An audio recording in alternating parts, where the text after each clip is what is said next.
Salutations, moviegoers. My name is Biggcriddi The Hedgehog, and today I'm going to be reviewing Mothra vs. Godzilla.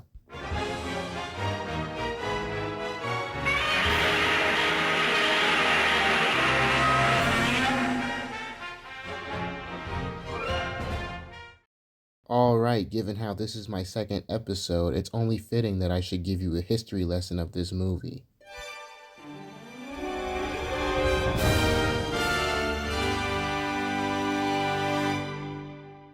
Okay, so Godzilla vs. Mothra or Godzilla vs. The Thing. Wait, The Thing? Well, at this point, it could have been worse. We could have been stuck with this poster right here. I mean, seriously, we don't even know who Godzilla's fighting in this poster because the censor box is covering it up.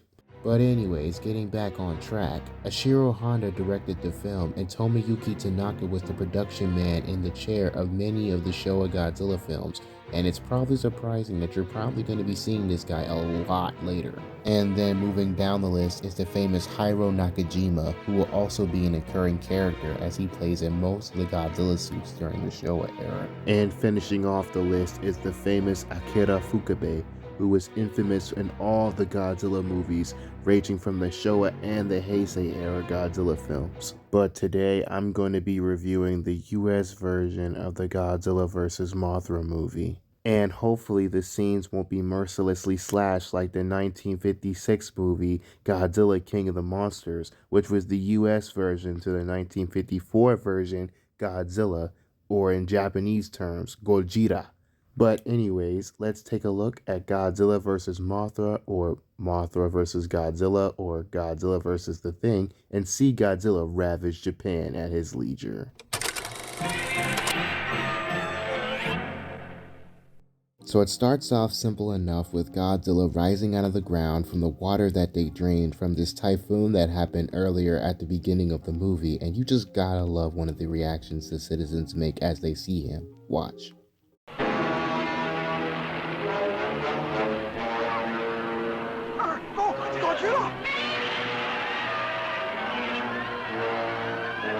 So after we see Godzilla's dirt nap awakening, we see him attacking an industrial area and then heading for the city of Nagoya. During this scene, we see Godzilla trip and fall and bang his head straight into the pagoda castle.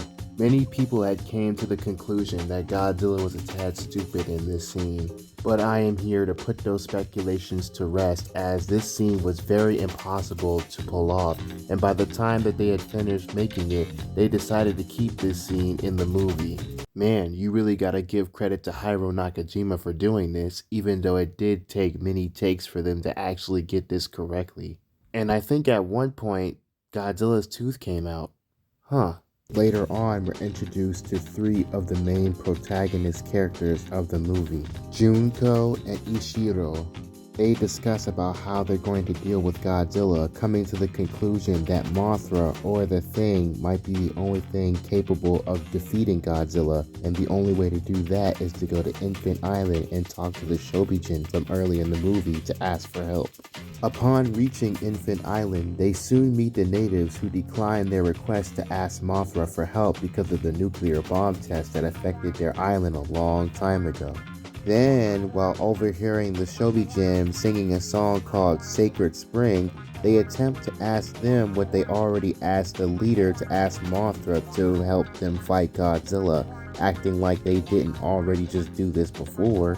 Because of course, since they also don't trust them, when they tried to ask them to return the egg, they declined it. Even though it wasn't technically their fault that they couldn't return the egg to them, that honor goes to these two buffoons right here. These two are bland villains. I don't really want to talk about them too much, but I'll try to give a little information about these two. Okay, so their names are Torahara and Kumaya. These guys were slimy scumbag businessmen who had kept the Mothra egg all to themselves.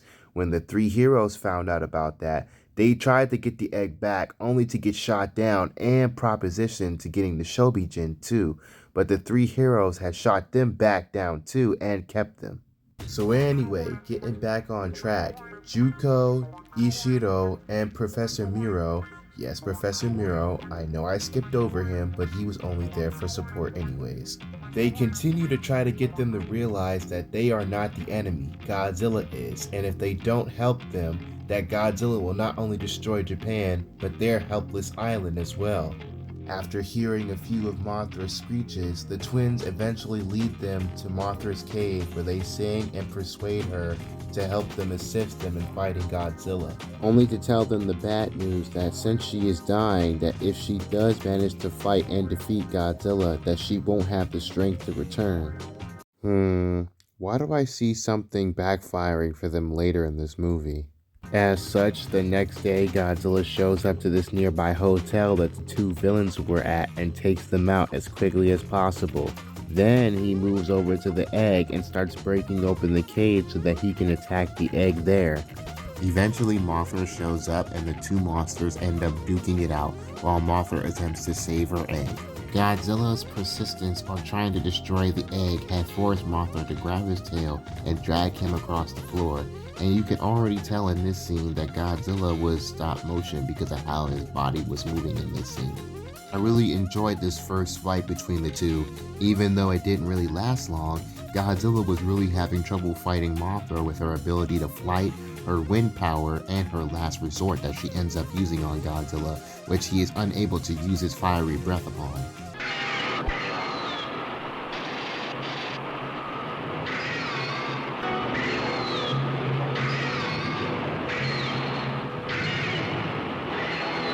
Freaking awesome, it's great.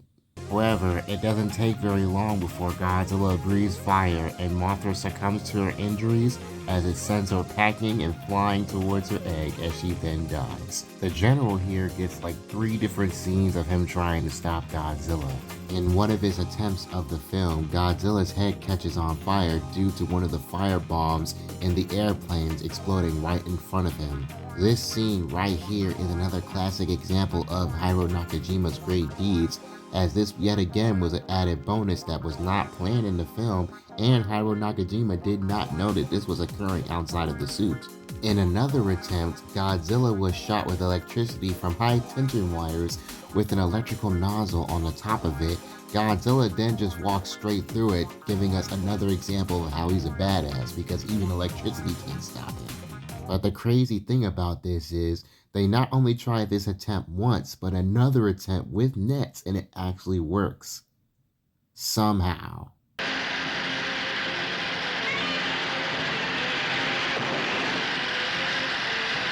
Hey, I guess the Japanese has to get some glimmer of hope somehow. Too bad it still backfires on them, and I mean literally.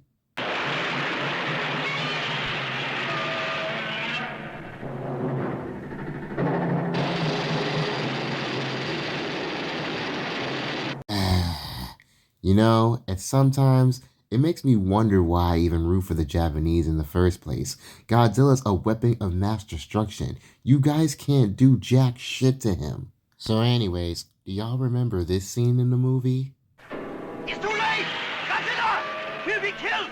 Let's get out of here! Hurry! Well, actually, surprisingly enough, this scene wasn't actually supposed to have music in it. Yeah, Akira Fukube himself actually didn't want this scene to have music in it, but Ashiro Honda decided to leave it in the movie, and surprisingly enough, this was actually the first time the two had a disagreement about it. Alright, time to wrap this movie up. So the show begins, we're singing and praying to Mothra to get the Mothra larva to come out of the egg. After a long and intense scene of them singing and singing, eventually the larvae do hatch and eventually immediately head to stop Godzilla. At the same time, Godzilla was heading to an island that children and teachers were trapped on, so it's up to the 3 heroes to save them while Godzilla fights on the island. And after a long and intense scene of Godzilla being webbed up, not even being able to see him anymore, we then see Godzilla taking a tumble, and wait a minute. Oh my god, I totally called it. So yeah, holy cow, an added bonus to the scene, we actually see the reused suit from the 1962 film King Kong vs. Godzilla falling into the water after being defeated by Mothra. Wow, this is such classic irony, Godzilla getting his ass whipped twice and by 2 different monsters no less. Sorry, G-fans. So yeah, after Godzilla was defeated, the children were rescued, the Mothra twins leave with the Shoryuken intact, and the day is saved.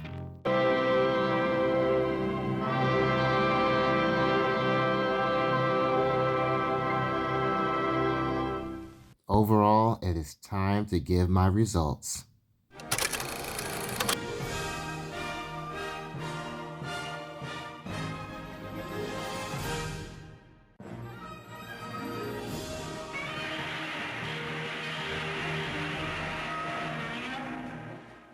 In my honest opinion, from this movie, there really wasn't much to nitpick about except the US scene with the battleships fighting Godzilla on shore. Other than that, Akira Takarada, Ashiro Honda, and Akira Fukube, as well as Hiro Nakajima, were all in their bag in this movie. If you haven't seen this movie, you must, and maybe the kids will love it too. That was my review of this movie.